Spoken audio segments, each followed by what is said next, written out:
Anthony Fardet, bonjour, vous êtes chercheur en alimentation holistique et préventive et auteur d'un livre qui s'appelle Halte aux aliments ultra transformés, mangeons vrai, publié en juin 2017. Très bien. Donc merci d'être à mes côtés pour cette audition autour de notre proposition de loi visant à protéger les populations des effets néfastes de la malbouffe.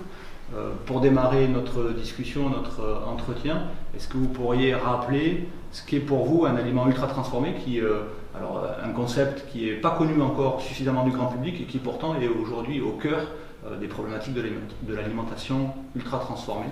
Oui, c'est important. Alors, il faut bien comprendre que l'aliment ultra transformé va plus loin que la malbouffe. C'est-à-dire que la malbouffe, tout le monde est à peu près d'accord pour dire les fast-foods, les snacks sucrés, salés, gras, les barres chocolatées, les confiseries.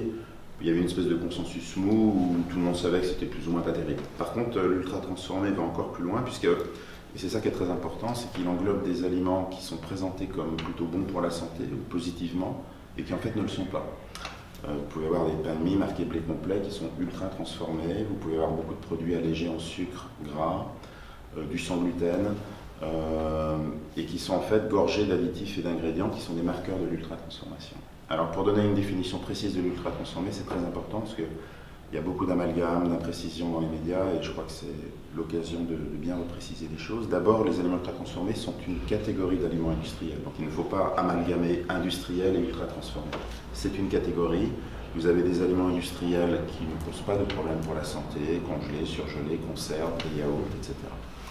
Donc l'aliment ultra transformé, pour être bien compréhensible du grand public et rester fidèle aux chercheurs brésiliens qui ont défini ce concept en 2009, ce sont principalement des formulations industrielles qui contiennent au moins soit un ingrédient très purifié, très transformé, hydrolysé, isolé comme les isolats de protéines, les sirops de glucose, ou alors des additifs de type cosmétique, donc les conservateurs et les antioxydants ne rentrent pas dans la définition, donc de type cosmétique pour restaurer, imiter ou exacerber le goût, la couleur ou la texture, c'est-à-dire toutes les qualités sensorielles de l'aliment.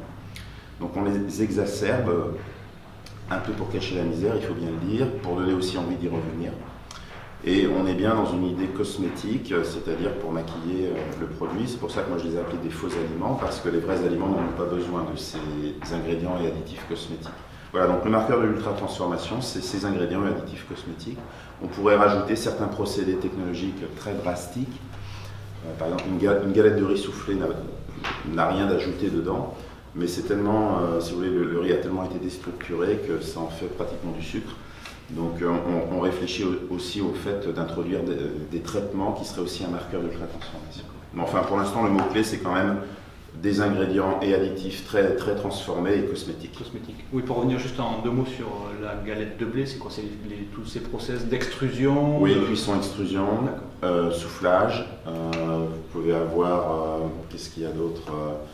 C'est surtout ceux-là qui sont impliqués aux produits céréaliers, parce que même si vous rajoutez rien, si vous voulez, la matrice ou la structure du grain de céréales est tellement éclatée que ça en fait des sucres très rapidement digestibles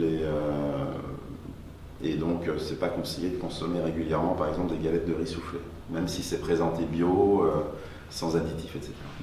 Oui, il y a des indices glycémiques, c'est ça qui sont très forts sur ces produits. Exactement. L'indice glycémique pour le néophyte? En fait, l'indice glycémique, c'est qu'on mesure l'arrivée du sucre dans le sang suite à la consommation d'un aliment.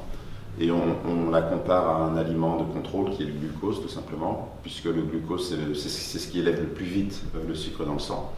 Et donc en comparant les deux, on obtient un index glycémique. Par exemple, un index glycémique de 70, ça veut dire que l'élévation du sucre dans le sang est 30% plus faible qu'avec du glucose. Pour reparler de SIGA, il y a un sigle qui est très connu, en tout cas aujourd'hui dans le monde de l'alimentation, du côté du consommateur, c'est le Nutri-Score. Alors, je connais les réserves que vous pouvez y apporter, mais qui permet de qualifier, j'allais dire, un aliment à partir d'un algorithme assez simple. Les Brésiliens, eux, ont été plus loin avec cette classification qui s'appelle NOVA. Et ça serait intéressant qu'on puisse expliquer, parce que c'est des acronymes, mais je pense que c'est très important aussi. Parce que je pense qu'au-delà du Nutri-Score, l'étape suivante, c'est effectivement avoir des classements du type NOVA. Et le travail que vous faites, vous, pour adapter ce classement Nova, après nous avoir expliqué un petit peu en quoi il consistait, avec le classement, je crois que voilà, SIGA, qui s'appellerait SIGA ou... Oui, alors je peux expliquer rapidement. Donc le NutriScore, je pense que j'en connaisse. Donc toutes les infos sont accessibles sur Internet. C'est un algorithme public, donc il n'y a pas de secret. C'est issu d'un score de la Food Standard Agency en Angleterre. Nova, donc lui, est une approche qualitative. Il n'y a pas de calcul chiffré. Et il n'est pas basé sur la composition, il est basé sur le degré de transformation, donc c'est plutôt une classification holistique, c'est-à-dire globale, qui prend en compte l'aliment dans son entièreté. Bon, c'est très simple, vous avez d'abord le groupe 1 des aliments pas ou peu transformés, auxquels on n'ajoute rien, excepté certains conservateurs qui sont tolérés, ce qui est normal aussi, parce que c'est important de pouvoir conserver les aliments. Ensuite, vous avez les ingrédients culinaires que l'on extrait de ces aliments bruts, qu'on peut utiliser, c'est ceux qu'on peut utiliser à la maison, ou de la nature, sel, épices, beurre, huile, crème, sucre de table. Le groupe 3, c'est une combinaison des deux premiers groupes, c'est-à-dire on ajoute des ingrédients culinaires aux aliments bruts ou peu transformés. Donc ça correspond au pain, à certaines charcuteries traditionnelles, au fromage. Le fromage, c'est quoi? C'est du lait, des ferments et du sel. Donc le pain, je l'ai dit. Vous avez tous les plats traditionnels, tous des terroirs, vous avez tous les plats que l'on fait à la maison. Vous voyez, c'est très simple. Donc, mais dans ces trois premiers groupes, on reconnaît toujours, surtout le groupe des aliments peu transformés et transformés, on reconnaît toujours les aliments. On a des vrais aliments et on a une technologie au service de l'aliment. Quand je lis la composition, quand je regarde ce que j'ai dans l'assiette, j'arrive à savoir à peu près ce qu'il y a à l'intérieur. Ah oui, les ingrédients, c'est des ingrédients connus. Vous n'allez pas trouver, vous ne trouverez aucun ingrédient et additif d'origine industrielle et de type cosmétique. Et la fracture, c'est quand on est passé massivement dans les années 80 de ces aliments transformés à ultra transformés, c'est-à-dire qu'on s'est mis à rajouter, ce que j'expliquais tout à l'heure, beaucoup d'ingrédients très purifiés, hydrolysés, comme du gluten, des hydrolysats de protéines, des isolats de protéines, des sucres très transformés, sucre inverti, sirop de glucose, glucose fructose, dextrose, maltodextrine. La liste est très très longue. Voilà. Et auquel on rajoute aussi donc, ces fameux additifs ou ingrédients cosmétiques pour restaurer, imiter et exacerber la texture, le goût et la couleur. Donc on passe des vrais aux faux aliments. Et c'est ce que pointent du doigt les Brésiliens dans Nova, parce qu'ils ont observé en fait que les populations qui étaient les plus obèses et les plus diabétiques étaient celles qui consommaient le plus ces aliments. Et de plus en plus d'études sont faites à partir de Nova et ne font que confirmer ces résultats. Donc on a une convergence et un faisceau de présomption qui aujourd'hui est largement suffisant pour alerter, selon le principe de précaution, qui est quand même un principe fort et qui est inscrit, je crois, dans la législation. Donc c'est pas un principe anodin qu'il faut prendre à la légère. Et c'est moi aussi, en vertu de ce principe de précaution, que j'ai voulu alerter en écrivant ce livre. Et puis ensuite, il y a SIGA. Alors c'est une start-up, comme je l'expliquais, qui s'est basée sur mes travaux. J'ai un lien d'intérêt puisque j'en suis membre du comité scientifique.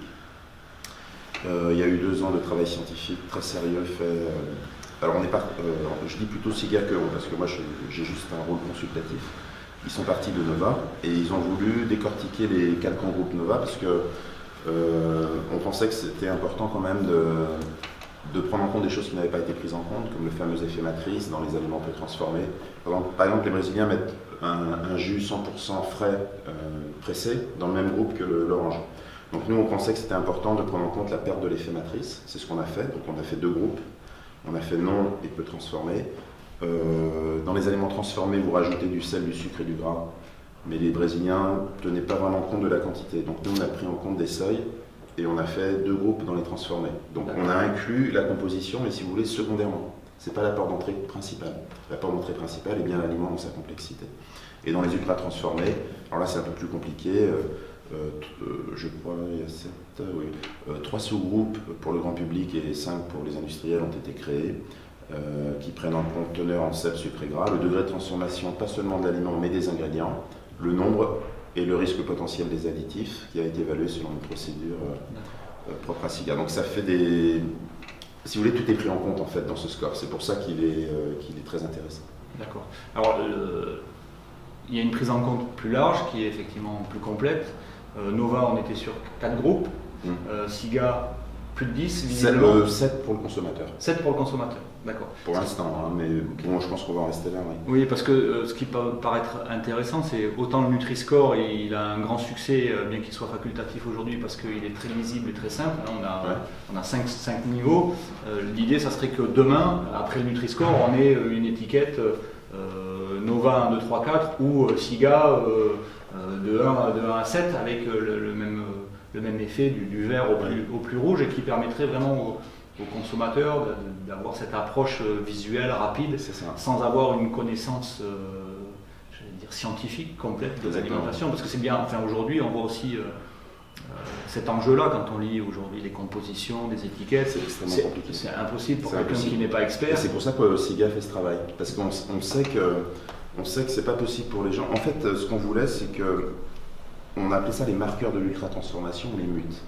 Donc SIGA aujourd'hui est gratuit sur l'application ScanUp, et déjà les gens peuvent, en utilisant ScanUp, détecter immédiatement si l'aliment est ultra transformé ou pas. À la limite, les 7 groupes technologiques, c'est pas le plus important. Déjà, ce qui est très important, c'est qu'avec un code barre, la personne va pouvoir tout de suite voir si c'est ultra transformé ou pas. C'est ça qui est important. Après, le détail, c'est peut-être moins important. Je pense qu'on peut presque rester binaire, puisque c'est les ultra transformés qui posent problème pour la santé. Je pense qu'il fallait un outil pour dire ça l'est ou ça ne l'est pas, parce que les gens n'ont pas les connaissances pour pouvoir détecter les marqueurs de l'ultra-transformation. Donc SIGA, finalement, on pourrait dire, est une espèce de combinaison de Nova et un peu du Nutri-Score qui a été... Alors on a été plus loin, parce qu'il y a l'effet matrice, etc. Donc c'est vraiment... On a essayé de tout agréger en quelque chose de holistique. La question, c'est comment on arrive effectivement à le rendre accessible au grand public. Alors, via une appli ou un scan, c'est assez facile. Ouais. Est-ce que demain, vous imaginez comment pourrait être une étiquette SIGA? Est-ce que c'est l'objectif déjà, d'avoir cette information présente, ou est-ce que finalement, aujourd'hui, avec les nouvelles technologies, on pourrait se contenter d'avoir ça sur une application? Ou est-ce que ça peut aller aussi plus loin, c'est de permettre qu'à partir de cette classification aussi, pour nous législateurs, ça nous donne aussi des repères pour dire, notamment on va reparler quand on va reparler de ce qu'on propose pour cette proposition de loi, de dire à partir de tel niveau de transformation, on peut interdire à certains types de publics, ou en tout cas éviter de les exposer, ou à la publicité par exemple. Oui, effectivement, c'est le fond. Je pense que la première chose, c'est détecter ces aliments. Donc déjà, s'il y a une appli qui vous dit ça l'est ou ça ne l'est pas, c'est déjà formidable. Après, parce qu'en fait, un repas équilibré est quand même basé majoritairement sur des vrais aliments. C'est ce que disent les Brésiliens, c'est ce que SIGA explique, et beaucoup d'autres gens d'ailleurs, beaucoup de scientifiques, tout le monde est d'accord là-dessus. Moi, je recommande, qui est un seuil de précaution pour l'instant, parce qu'il faudra d'autres études pour affiner ce seuil, de ne pas dépasser 15% de calories quotidiennes ultra transformées par jour. Ça veut dire à peu près 1 à 2 produits par jour. On ne peut pas dire 0 parce qu'on n'a pas d'études scientifiques qui disent que c'est 0. Donc en attendant d'autres études, j'ai pris le seuil le plus bas de précaution.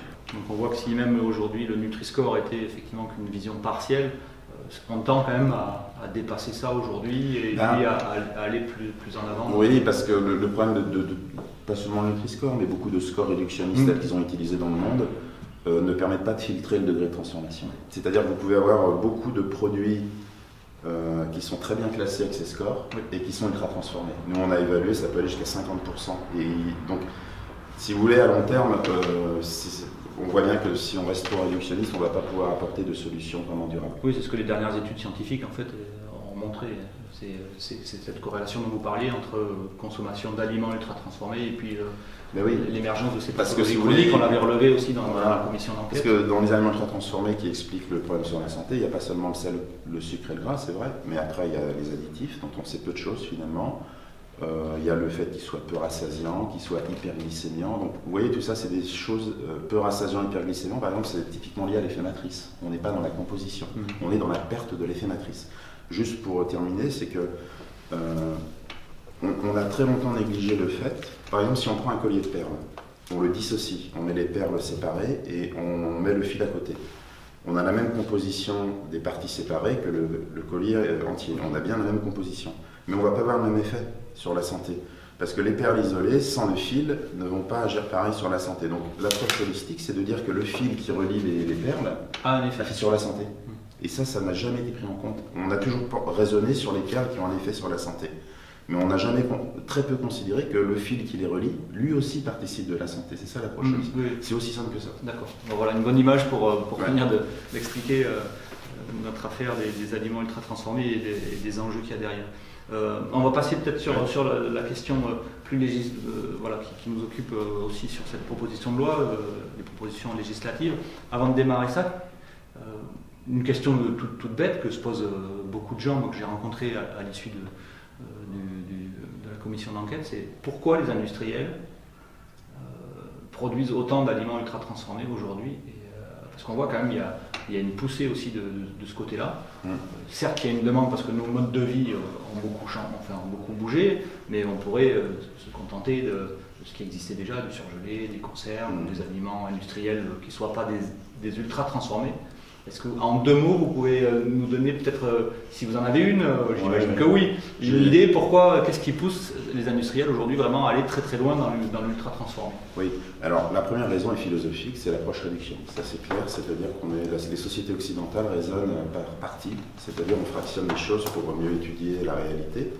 Donc l'alimentation n'y a pas échappé. On a depuis 150 ans fait de la recherche en alimentation, on a considéré l'aliment comme une seule somme de composés, et sans tenir compte de ce fameux lien avec l'image du collier et des perles. Mais ça, c'est important parce que c'est quand même une des causes premières, parce que si on avait considéré que le lien entre les perles était important, peut-être on n'aurait pas autant fractionné. La deuxième raison, c'est sans doute lié plutôt après-guerre. On a voulu valoriser les sous-produits de la production alimentaire et les excédents. Par exemple, le sirop de fructose est lié à l'excédent de maïs aux États-Unis. Donc on a cherché à valoriser ces deux types excédents et sous-produits. Et puis ensuite, avec l'essor des grandes villes, le fait que les gens sont de plus en plus pressés, donc en moins de temps, il y a eu une obsession de la sécurité toxicologique des aliments. C'est-à-dire on voulait des aliments qui ne provoquent pas de maladies infectieuses par des micro-organismes. Et donc une des caractéristiques des aliments ultra transformés, c'est qu'ils sont très sûrs sur le plan toxicologique, mais comme vous le soulignez, je me rappelle lors d'une audition, on a déplacé le problème, c'est-à-dire qu'on ne meurt plus de maladies infectieuses, mais maintenant on meurt de maladies chroniques. C'est-à-dire qu'on a déplacé le problème, on a tellement matraqué les aliments. Alors c'est sûr, ils se conservent très longtemps, mais à quel prix? Donc il y a eu aussi cette volonté d'avoir des aliments très sûrs, parce que le buzz autour d'un scandale toxicologique, les industriels veulent l'éviter à tout prix. Donc ça, on peut pas leur reprocher de vouloir faire des aliments qui se conservent, mais on a été trop loin dans le matraquage. Et puis ensuite, je pense aussi que les industriels se sont rendus compte en mettant du sel, du sucre et du gras, donc en faisant du cosmétique, en exacerbant les goûts, les couleurs et les textures, ça se vendait plutôt pas mal, et que c'était très rentable. Donc aujourd'hui, on est arrivé au paradoxe que de vendre les parties séparément d'aliments est beaucoup plus rentable que de vendre l'aliment de départ. Oui. Mais à quel prix? C'est-à-dire qu'on a des calories bas coût, c'est très peu cher pour le porte-monnaie, mais c'est excessivement cher pour la santé, l'environnement, etc. et la société. Très bien, ok. Ça c'est intéressant comme approche aussi pour essayer de comprendre pourquoi on est arrivé si loin effectivement. Et maintenant, on se rend compte qu'on a généré de la maladie chronique. Tout à fait. Alors l'objet de la proposition de loi qu'on a travaillé, c'est effectivement d'arriver à améliorer la situation. Alors, par des prismes qui sont peut-être un peu réduits. L'une des premières propositions que je formule, c'est de réduire notamment le nombre d'additifs autorisés. L'idée en proposant cet article, c'est de passer de 338 additifs autorisés aujourd'hui dans l'Union européenne à une liste bien plus courte qui serait autour des 48 utilisés sous label bio. J'allais dire débarrassé au moins 2 qui posent problème, qui sont les nitrites de sodium et les nitrites de potassium. Ma réflexion est de dire que si finalement on réduit la possibilité offerte aux industriels d'additiver, de faire du cosmétique, ils vont être nécessairement obligés de revoir leur façon de faire. Est-ce que cette approche est juste ou est-ce qu'il y a un biais à ma réflexion? Est-ce que ça peut être du coup efficace de proposer une réduction drastique des cosmétiques, j'allais dire, utilisables par l'industrie? Ouais, je comprends. Alors, Oui, je pense qu'il y a des vertus parce que c'est vrai que une des caractéristiques quand même des aliments ultra transformés, c'est de contenir quand même pas mal d'additifs cosmétiques. Donc en réduisant cette liste, de toute façon, on va forcément réduire la proportion ou la probabilité de rencontrer un aliment ultra transformé. Donc ça peut être un levier pour en diminuer la production, la fréquence. Voilà, exactement. Par contre, ce qui n'est pas additif, il y a aussi des ingrédients très purifiés qui sont des marqueurs de l'ultra-transformation et qui ne sont pas des additifs. Et ceux-là, ils vont rester. C'est les sirops de glucose, les sirops de glucose-fructose, les isolats de protéines, qui sont quand même des molécules très très purifiées, qui sont hydrolysées, le gluten, et qui posent problème pour la santé. Donc ça, on va passer à côté. Mais c'est quand même une étape intéressante, et ce qui fait qu'on trouve beaucoup de produits ultra transformés aussi dans le bio, à cause justement de ces ingrédients qui ne sont pas des additifs. Parce que si vous voulez, l'ingrédient, ça apporte, en général, quelle est la différence entre l'ingrédient et l'additif? C'est que l'additif n'est pas censé apporter des calories et de l'énergie à l'organisme. Alors que les ingrédients, comme un sirop de glucose, un isolat de protéines, apportent des calories, 4 kilocalories par gramme de protéines et de sucre, ou même une huile hydrogénée, etc. Donc il y a toujours... Alors, c'est toujours le problème quand on veut faire des mesures qui restent un peu réductionnistes, où on agit sur une partie. Que l'on réduise le sucre, le sel, le gras ou les additifs, on est toujours dans une approche réductionniste, c'est-à-dire qu'on agit sur une partie. Ça peut avoir des vertus à court terme, mais en général, à très long terme, c'est surtout l'approche holistique qui est la plus vertueuse. Alors, ça me permet de faire une transition aussi vers le deuxième article de cette proposition, qui est de réduire effectivement le taux de sel, sucre, acides gras, donc qui permettrait effectivement d'avoir un effet immédiat sur notamment arriver enfin à se conformer aux recommandations de l'OMS, un objectif qui n'est pas mince, parce que ça fait je crois bientôt 20 ans qu'on court derrière et qu'on n'y arrive pas. Pour autant, on est d'accord, ça permet de réduire la fréquence, la probabilité de se retrouver face à un aliment ultra transformé, mais on ne sort pas de ces briques élémentaires dont vous parliez, les isolats oui, il restera des marqueurs. Il restera des marqueurs d'alimentation ultra transformée. Moi, j'avais proposé dans mes propositions fortes, à l'issue du travail de commission d'enquête, j'avais mis dans les 10 que j'avais retenus, c'était interdire le cracking. Est-ce qu'on peut en dire deux mots? Qu'est-ce que le cracking? Et puis du coup, pourquoi je ne l'ai pas reporté dans la proposition de loi? Parce que j'avais du mal, moi, en tant que législateur, à trouver une formule, une solution pour interdire aux industriels d'utiliser certains processus, parce que là on est sur des process de fabrication, et ça me semble un peu plus compliqué. Est-ce que du coup vous auriez l'idée qui m'aurait échappé pour arriver à interdire ce cracking, ou en tout cas à l'éviter? Alors, le cracking, c'est un terme qui vient de l'industrie pétrolière, que je trouve... C'est déjà pas rassurant, mais ça veut dire ce que ça veut dire. On pourrait le traduire par craquage ou fractionnement, mais qui se prête très bien aux aliments. Alors, en fait, il y a plusieurs niveaux de cracking ou de fractionnement. Vous avez un niveau on va parler d'un fractionnement minimal. Par exemple, quand vous transformez une farine en germe, son blé et farine blanche, vous êtes à un premier niveau de séparation. Quand vous le levez, vous enlevez les matières grasses, vous êtes aussi dans les crémages, c'est déjà un premier niveau de fractionnement.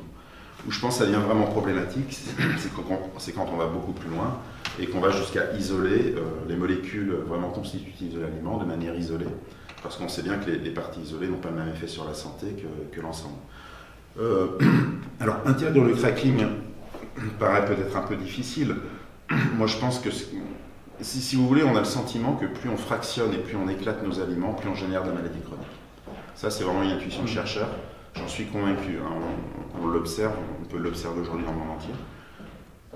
Je dirais que peut-être pas interdire le cracking, mais plutôt dire, voilà, il y a un moment, il faut limiter. On peut pas comme ça isoler tous les ingrédients, les purifier. En plus, ça c'est très coûteux puisqu'il y a des purifications, des hydrolyses, des extractions par solvant. Donc c'est vraiment des procédés qui enlèvent en plus toutes les vitamines, minéraux, fibres associées par purification. Donc on a des produits qui sont un peu dénaturés, qui sont souvent même prédigérés, donc ce qui limite le travail de la digestion chez l'homme. Donc il faudrait peut-être, je pense, plus réfléchir à dire on en revient au marqueur de l'ultra-transformation, parce que tous ces ingrédients purifiés, isolés, se retrouvent après dans les aliments ultra-transformés. Donc finalement, peut-être il faudrait légiférer sur l'aliment ultra-transformé, qui est un concept holistique et intéressant, parce qu'il emporte tout avec lui. C'est-à-dire, on ne s'occupe pas de la manière dont c'est produit, dont c'est craqué, mais on interdit qu'en sortie, on ait des aliments qui soient classés sur le 7e segment de la classification cigare. Enfin, j'essaie de résumer, de reformuler. Oui, parce que on dit, voilà, si vous sortez de votre usine un aliment et que j'arrive à démontrer qu'il est SIGA ou Nova 4 ou SIGA 7, ouais, c'est-à-dire dans le rouge en termes d'ultra transformation, il est interdit à la vente. En gros, oui, ce serait ça l'idée. Ce serait ça, parce que en fait, vous pouvez avoir aussi un fractionnement ou un cracking qui peut être intéressant, parce que vous avez quand même des produits ultra transformés qui peuvent jouer un rôle, notamment clinique, par exemple, je sais pas, la nutrition pour les gens qui ne sont pas malades ou qui n'ont pas de problème de santé. Comment limiter la consommation en fait? Pour moi, l'enjeu il est là. Alors, il y a plusieurs idées. Ça peut être, en fait, il n'est pas normal que ces aliments finalement qui sont pas vertueux ni pour la santé, ni pour l'environnement, ni pour les petits producteurs, ni pour la vie sociale, les traditions culinaires et la souffrance animale, soient moins chers. De manière générale, il y a des exceptions, mais tendent à être moins chers quand même que les vrais aliments. Donc, c'est comment rendre accessibles les vrais aliments et faire qu'une alimentation saine pour tous soit ce qu'il y a de moins cher. Donc ça peut être supprimer la TVA ou la limiter sur les vrais aliments, ou alors taxer davantage les faux aliments. Ben oui, il n'y a pas de raison que ce qui est moins vertueux soit moins cher et plus... Parce qu'on ne peut pas améliorer les choses. Donc je discutais avec un ami qui me disait, oui, lui il pensait qu'il faudrait sans doute... alors lui il parlait de supprimer la TVA sur les vrais aliments, ça je ne sais pas si c'est possible, mais...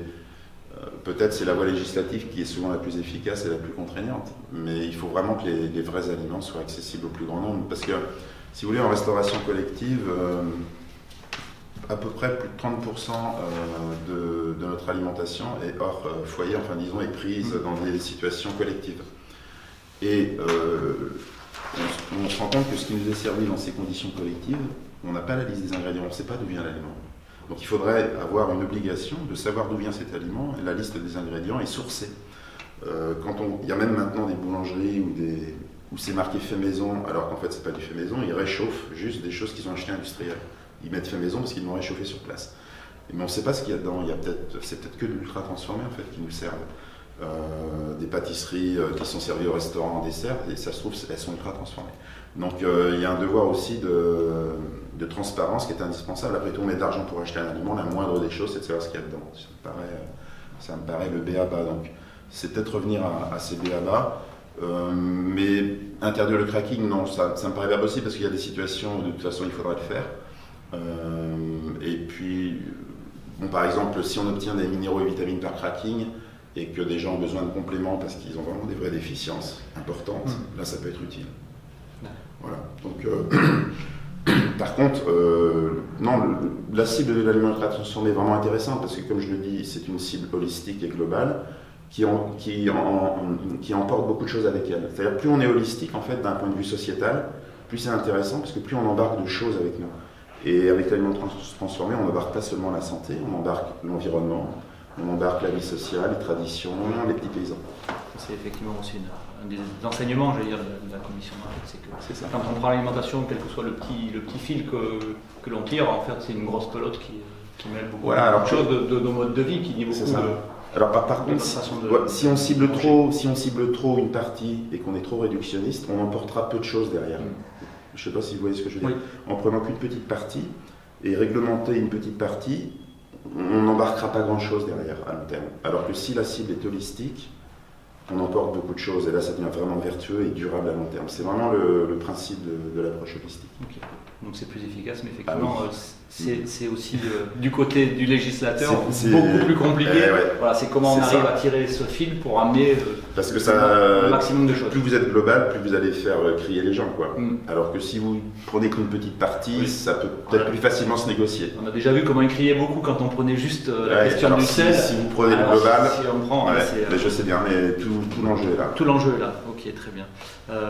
Merci beaucoup pour ces précisions. Juste du coup, là, puisqu'on parle d'information, dans la proposition de loi aussi, l'enjeu, on l'a ciblé au travers notamment de nos plus jeunes concitoyens et la publicité qui est destinée aux enfants. Pour le coup, dans cette idée de plus on arrive à embrasser large et plus on amènera de choses avec nous, est-ce que du coup l'éducation et former nos plus plus jeunes concitoyens à pouvoir avoir cette compréhension, c'est pas aussi un moyen finalement, j'allais dire, presque le plus simple, c'est que des gens bien informés, à avoir un regard critique sur l'alimentation, bien formés, finalement vont amener tout ça par leur regard critique sur ce qu'ils ont dans leur assiette et les choix qu'ils vont faire. J'en suis convaincu. Pour moi, le grand chantier, c'est l'éducation. Enfin, à l'école, on devrait plutôt parler d'instruction et c'est les parents, l'éducation. Et comme les parents ont un peu délaissé l'éducation à l'alimentation, l'école peut dans un premier temps le reprendre. Parce qu'on sait que le changement vient plus... l'enfant influencera plus facilement ses parents que les parents les enfants. Ça a été bien montré. Donc en passant par les enfants, c'est la voie royale à long terme. Donc il faudra une éducation à l'alimentation préventive, holistique, c'est-à-dire apprendre... sortir de l'approche par nutriment. Je pense que l'approche par nutriment est intéressante pour des études supérieures, des gens qui veulent se spécialiser, aller plus loin. Mais pour jusqu'à 18 ans, je pense qu'il faut rester sur les grands principes de l'alimentation préventive, savoir que notre acte d'achat a un impact sur la planète, d'où viennent les aliments, comment les reconnaître, éventuellement les cuisiner, tout ça. Donc, pour moi, l'éducation à cette alimentation préventive devrait être au même titre que le français, l'anglais, les maths, c'est-à-dire dès 3 ans. Ça me rassure parce que je disais savoir lire, écrire, compter, si finalement c'est pas pour pas savoir lire une étiquette de ce qu'on mange, ça sert un peu à rien, donc c'est un des savoirs, un des piliers fondamentaux de notre... non, on mange 3 fois par jour. Je suis quand même assez content qu'on ait du coup la même analyse. Oui, on mange 3 fois par jour. On mange 3 fois par jour et notre façon de manger impacte la planète. Quand même, 30 à 40% des gaz à effet de serre sont liés aussi à l'ensemble des systèmes alimentaires qui fournissent la nourriture. Donc si on se remet à manger bien, non seulement on va diminuer les émissions de gaz à effet de serre, on va protéger notre santé, on va protéger les petits producteurs, les petits paysans, on va protéger la vie sociale, les traditions culinaires. Donc, l'enjeu est tellement énorme que, oui, pour moi c'est fondamental de remettre dès 3 ans. Alors après, il faudra être graduel, faudra commencer simple et puis un peu complexifier peut-être les ateliers sur 30 semaines par an, je crois. On peut imaginer par exemple 45 minutes par semaine sur 30 semaines par an en augmentant la gradation de la complexité. Mais je crois qu'il faut vraiment faire quelque chose parce que c'est très difficile après de changer des habitudes alimentaires. Quand vous avez habitué une génération de 3 à 18 ans aux aliments ultra transformés qui sont un plaisir sensoriel immédiat, facile d'accès, sans risque, c'est très compliqué de changer, vraiment très compliqué. Donc il faudrait éviter de faire de nos nouvelles générations des clients à vie de ces aliments. D'accord. Moi j'étais un petit peu plus, je vais dire ambitieux, c'est pas le terme, mais j'ai proposé 1 heure de la maternelle au collège. Non, mais 1 heure c'est bien. 1 heure c'est bien. Pour ça. Du coup, j'ai dit 45 minutes parce que le temps que les élèves arrivent en classe et partent, ça fait que... Non, mais c'était parce qu'à un moment on s'est posé la question aussi, mais on me dit mais t'es fou, 1 heure par semaine c'est bien trop, mais finalement on est sur le même... J'allais dire la même échelle. Oui. Par contre, finalement, j'allais dire, peut-être pour conclure cette discussion, c'est qu'il faut finalement que j'abandonne tous ces articles sur les additifs et le sel. Et puis, en fait, l'article unique qui pourrait être pour le centre de la lutte contre la malbouffe, ça serait vraiment l'éducation. En fait, c'est la base. C'est vraiment la base. Donc, il y a un gros travail à mener, parce qu'on l'a vu aussi dans cette commission d'enquête, c'est qu'aujourd'hui, l'éducation nationale ne fait rien ou de manière sporadique et n'a pas pris, je pense, la mesure. Personne n'a pris la mesure de cette problématique. Donc, sur l'éducation, c'est un sujet super. Quand vous êtes dans l'ignorance, vous ne pouvez pas faire des bons choix. Il y a 2 choses à l'ignorance. Vous ne pouvez pas faire des bons choix et vous ne pouvez pas résister à la pression marketing. Vous faites avoir. Donc on sait bien que tous les États totalitaires, une des forces c'est de garder les gens dans l'ignorance, ou de garder les femmes dans l'ignorance pour pas qu'elles accèdent au pouvoir, etc. Donc c'est une arme, l'ignorance, qui peut être utilisée de manière non vertueuse par certains qui ont le pouvoir. Et on peut le voir. Alors nous en France, on est un peuple plutôt éduqué quand même, donc on réfléchit beaucoup, on débat beaucoup, donc on a un bon niveau éducationnel, mais il faut se mettre à la place des 3 grands continents émergents que sont l'Afrique, l'Asie du Sud-Est et l'Amérique du Sud. Le niveau est beaucoup plus faible et les gens se font avoir, mais alors les gens ne sont pas conscients. Par exemple au Mexique, le Coca-Cola et le soda c'est devenu presque un dieu. Ils ont des canettes toute la journée, du matin au soir en bandoulière, on met du soda dans les biberons des 3 ans, donc le niveau d'ignorance peut amener à ça. Donc après, il y a des gens qui ont plus de dents à 17 ans, qui font des diabètes à 20 ans et des maladies cardiovasculaires à 30 ans, alors qu'avant c'était 50, 60 ans. Conclusion qui n'est pas tout à fait réjouissante. Mais, Alors il y a beaucoup d'espoir, hein. Moi je propose beaucoup de solutions, donc notamment cette solution qui est l'éducation à l'alimentation, ça c'est l'espoir suprême à long terme. Ok, très bien. Je pense que là déjà par rapport à ce qu'on a discuté, nos discussions de ce matin, on va refaire un brossage après quand on aura vu tout le monde, un brossage de la proposition de loi et peut-être qu'on ajustera quelques termes ou qu'on rajoutera des choses dans l'explication des motifs. Je pense que c'est important. Mais si vous souhaitez, on va vous laisser celui-là avec juste le souhait que ça reste juste dans vos mains pour l'instant. Et puis si vous voulez nous faire des retours, parce qu'on travaille à 3 députés sur cette question-là, c'est moi qui mène les travaux, et puis Élise qui fait beaucoup le boulot de synthèse et de remise en forme et de rédaction. D'accord. Donc nous on est preneurs de retour. Si vraiment il y a, notamment dans l'exposé des motifs, des formulations qui ne sont pas adaptées ou des choses qui pourraient manquer vraiment. Si, j'avais noté quand même limiter les publicités, parce qu'entre 8 et 9 heures, ça fait partie, d'accord. C'est l'article 3, c'est vrai qu'on n'en a pas trop discuté. La proposition, l'article 3, tu es toujours en...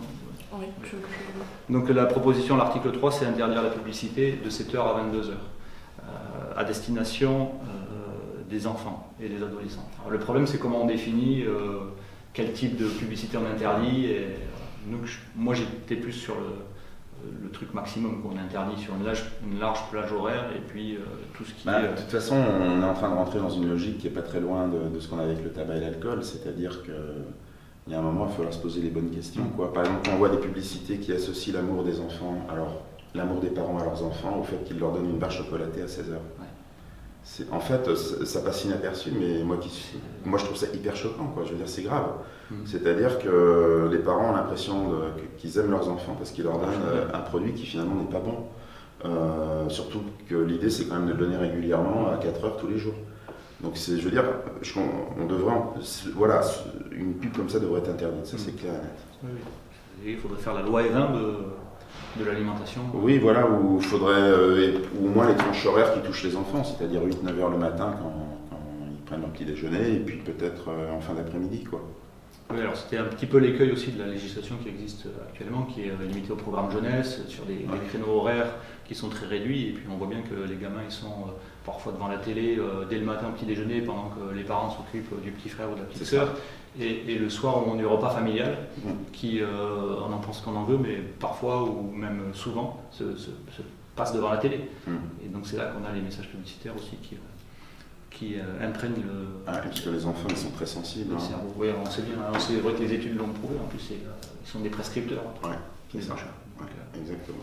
Donc voilà, merci bien pour ces échanges, et puis voilà, je suis preneur de retour sur ces 4 articles. On sait bien que c'est partiel, mais en tout cas... déjà, je pense que le fait que le débat continue et prenne de l'ampleur, je pense que c'est important, parce que c'est important qu'on se pose ces questions pour l'avenir de toute façon. Donc il ne faut surtout pas que le débat retombe et que les gens commencent à se poser les bonnes questions. C'est un peu la confusion en ce moment, ça l'était avant, mais les choses avec le temps vont finir par se clarifier, je pense. Et puis des fois dans les médias, il y a un peu des confusions. Il faut, par exemple... Confusion sur quelle... faut surtout pas... souvent on confond industriel, transformé, ultra transformé. Dans l'esprit des gens, par exemple, transformer, c'est forcément négatif, et c'est forcément industriel. Non, on transforme depuis la nuit des temps, et depuis le cru au cuit, avec le feu, il y a 1 500 000 années. Donc il ne faut pas que transformer soit associé à quelque chose de négatif, et ensuite il ne faut surtout pas confondre industriel et ultra transformé, ou alors transformé et ultra transformé. L'ultra transformé est une catégorie d'aliments industriels, et on peut même faire alors la probabilité est plus faible, mais même à la maison, sans s'en rendre compte, on peut faire de l'ultra transformé. Si vous faites une pizza, vous achetez une pâte à pizza qui est un mix industriel avec plein d'additifs et d'ingrédients, votre pizza devient un peu ultra transformée. Donc je pense qu'il faut être précis, parce que la confusion, c'est toujours un peu... Mais bon, avec le temps, je pense que les choses vont se clarifier. C'est normal, on est dans une transition, ça bouillonne. Chacun essaye un peu aussi d'apporter son interprétation de ce phénomène de l'ultra-transformation, et forcément, il y a des imprécisions.